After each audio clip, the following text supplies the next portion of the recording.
Welcome. Glad to be diving in with you. Today, we're looking at two really profound lessons from the course. That's lessons 163 and 164. We'll explore how these ideas can fundamentally reframe how you see life, loss, and, well, your connection to everything. And significantly, we're also going to address a very sensitive listener question today. Yes, one that really brings these concepts right into our deepest human experiences, touching on grief and suicide. It's definitely a powerful exploration we have lined up. These review lessons, there's such a great chance to revisit core truths. Not just relearn them intellectually, right? Exactly. It's about letting them sink in, permeate our being much more deeply. And that overarching theme for Review 5, God is but love, and therefore so am I, it really sets the foundation, doesn't it? It absolutely does. It feels like the course is constantly, gently guiding us back to this core truth. It's pushing us beyond just believing it to actually embodying it. Making it real in daily life. Yeah, letting it become a living, breathing reality. It's quite a revolutionary invitation, really. These lessons aren't just about knowing something new. They're about undoing the mental blocks that stop us from experiencing what's already true. Undoing the barriers. Right. The real shift comes in recognizing how much we've bought into the illusion of being separate and then consciously choosing to, disinvest from that illusion. It transforms perception fundamentally. Leaving beyond facts to knowing. Exactly, to a genuine knowing. Which brings us straight to lesson 163. There is no death. The Son of God is free. I mean, that just hits you right between the eyes, doesn't it? It really does. It goes against almost everything society teaches about endings. The Course even uses that striking term death worship for our preoccupation with mortality. Death worship. And when you think about it, like the anti-aging industry or how much energy goes into planning for retirement, like life has this definite stop date. It's a clear picture of the ego's need for limits, for boundaries. It's like the ego, that belief in separation, needs the idea of an ending to feel real itself. Precisely. This death worship isn't just a surface fear of dying. It's a deeper resistance to eternal love, a sort of clinging to what's temporary. Resisting the eternal. Yeah. The Course points out that every time we reinforce limits or endings for ourselves, we're actually strengthening the ego's big lie, that we're separate and finite. My own journey with understanding no death has been interesting. At first, honestly, it felt a bit foreign, almost like it was dismissing the real pain of grief. I could see that. But as I went deeper with it, it actually transformed into this incredibly comforting assurance, a gentle reminder of our limitless nature beyond the physical body. And that's so important, isn't it? To clarify that accepting no death doesn't mean invalidating the human experience of loss or grief. Not at all. It just reframes where that pain truly comes from. It's not about pretending loss doesn't hurt, but seeing that the hurt comes from a misperception, thinking an ending has occurred when, for the true self, it hasn't. Right. The self remains untouched. And lesson 164, now are we one with him who is our source, flows so naturally from that. It underlines our inseparable union with our Creator. It shifts the focus beautifully. Yeah, moving us away from thinking about individual survival, clinging to this separate idea of me towards our collective eternity, our shared being with God. And this is where concepts like the eyes of Christ and the song of heaven become so practical. They're not just poetic. Not at all. The eyes of Christ, that's the Holy Spirit's vision working through us. It's an active choice to undo judgment, to see the perfect Christ self in everyone, no matter what their ego is doing. Seeing past the surface. Exactly. When we're caught in the world's chaos, the senseless busy world, as the Course calls it, we're just seeing appearances. But consciously cultivating this true vision, it changes everything. Well, your whole emotional state can shift. Anxiety can turn into tranquility, and your relationships deepen immensely because you start perceiving that shared self, that same light in everyone you meet. You begin to hear the truth, the song, beneath all the noise. I'm definitely still learning this, but I had a moment where I felt I started to grasp it. I was just consumed with worry about a family member's health, stuck in fear.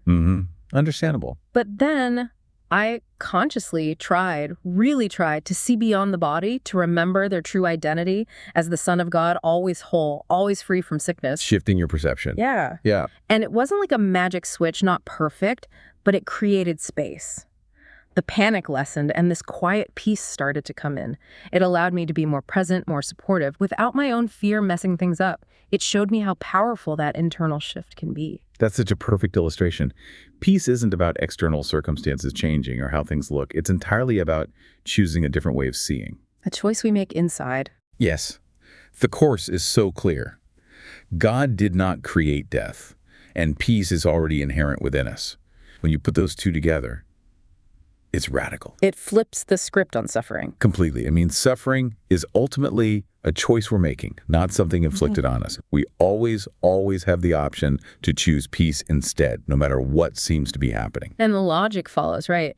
If God is love and created us as love, then anything unlike love, finite things that end, things that imply separation, they just can't be ultimately real. Exactly. They're part of the dream, the illusion. That perspective feels so freeing. It means the source of distress is always an illusion within our own mind, a belief we're holding on to, not some fixed external reality we're powerless against. It gives us back our power, our agency. Yeah. And the Course consistently points inward for the solution. It's about laying down judgment, letting go of worry, seeing how pointless seeking validation outside ourselves really is. Lesson 164's invitation to merely letting go all things you think you want. That's huge. It's about releasing those ego desires that keep us feeling separate and constantly searching. Surrendering to what's actually real. Yes, a profound surrender. But let's be honest, that's incredibly challenging, isn't it? Truly letting go of what our ego thinks it wants and needs. Oh, absolutely. It's not easy. My own practice with this is, well, it's definitely ongoing. We don't get it right every time we slip. Of course. But the Course is gentle here. It reminds us that every single sincere effort, every moment we're willing to choose again, to choose the Holy Spirit over the ego, it all counts. It accumulates. That's comforting. It really is. It frames it as a journey, not some destination we have to reach perfectly overnight. The key is just that willingness to keep practicing, keep turning inward, keep listening for that song of heaven, even when the world is loud. That's how you move from reading the words to actually experiencing them. Precisely. It becomes a lived, felt reality that transforms you from the inside out. And it's that genuine lived experience that changes everything. For anyone feeling overwhelmed by suffering, these lessons offer such a practical handle, remember. Suffering stems from choosing illusion, and you always have the power to choose differently. When you truly start to rest in, there is no death, the Son of God is free, and now are we one with him who is our source, it just becomes harder and harder to maintain those old perceptions of loss or separation. The comfort is immense. It's an unbreakable peace, really. It redefines everything. Okay, so let's talk about translating these big ideas, no death, oneness, into, the messy reality of everyday life. Good idea. Let's ground it. Imagine a common, maybe stressful scenario. You're at a cafe waiting for coffee. Suddenly the customer next to you just erupts, screaming at the barista, maybe even banging the counter. Okay, yeah, intense. And other people react. Some laugh nervously, some pull out their phones to film. You feel that urge to step in, maybe calm things down, but you pause and wonder, what would the Course guide you to do here? That's a perfect test case. The immediate guiding principle would be God is but love, and therefore so am I. That's your internal compass needle. So start there. Start there. Remember that both the angry customer and the stressed barista are expressions of that same love, even if fear and ego are running the show externally. Your primary role isn't necessarily about jumping in with words or actions. It's about presence. It's about being a presence of peace. That shifts the focus entirely from fixing the outside to managing your internal state. But how do you do that when your gut reaction, your ego, might be yelling, intervene, fix this? Right. What are the steps? The Course gives pretty clear guidance. First, and this is key, don't judge this situation. See the outburst not just as anger, but as a call for love, likely coming from some deep pain. See beyond the behavior. Exactly. Second, consciously hold the space in love. Your calm energy, your peaceful presence actually contributes more than you might think. Be a representative of peace, seeing past the drama to the truth of everyone involved. Remember their innocence. Okay, so it's an internal stance first, seeing the truth beneath the surface. Yes. Third, extend silent blessings. Lesson 164 tells us to bless what we see. So silently send blessings to the customer, the barista, everyone there. Use Christ's vision. Let it see through you to perceive their inherent innocence beneath the chaos. See the light that's always there. Silent blessings. Fourth, trust your inner guidance. If you do feel a nudge to speak or act, check your motive. Is it coming from love, from a genuine desire to help? Or is it the ego wanting to be the hero, wanting control? The ego check. Right. Sometimes a very quiet, gentle comment like, hey, looks like a rough moment for everyone, might do more than some big intervention. It's about listening to that quiet inner voice, the Holy Spirit. The intention behind the action is crucial. Absolutely. And finally, fifth, use it as practice. This moment is your classroom. Can you stay peaceful while chaos erupts? Can you choose to see love and innocence where others only see anger or dysfunction? It's a live opportunity to apply what you're learning.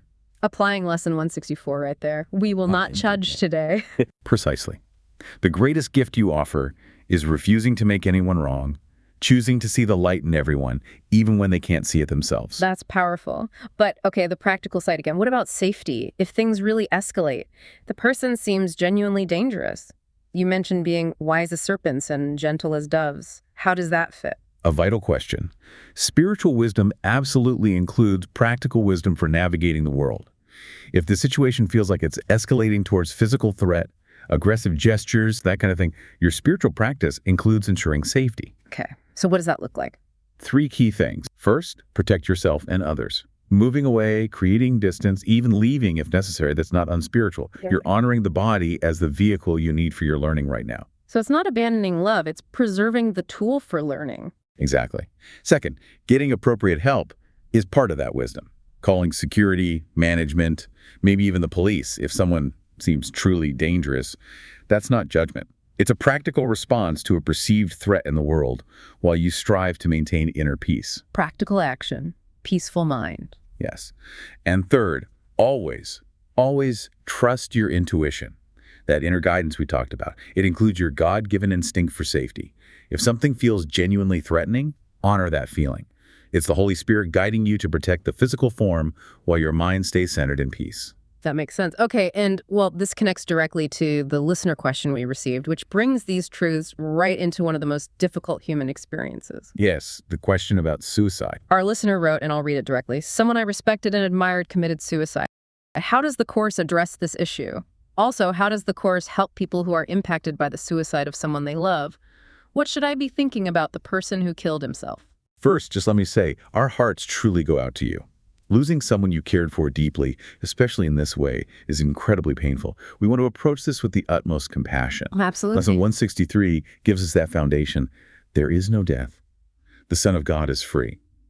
Now, this is not in any way meant to minimize the pain or dismiss the tragedy of suicide.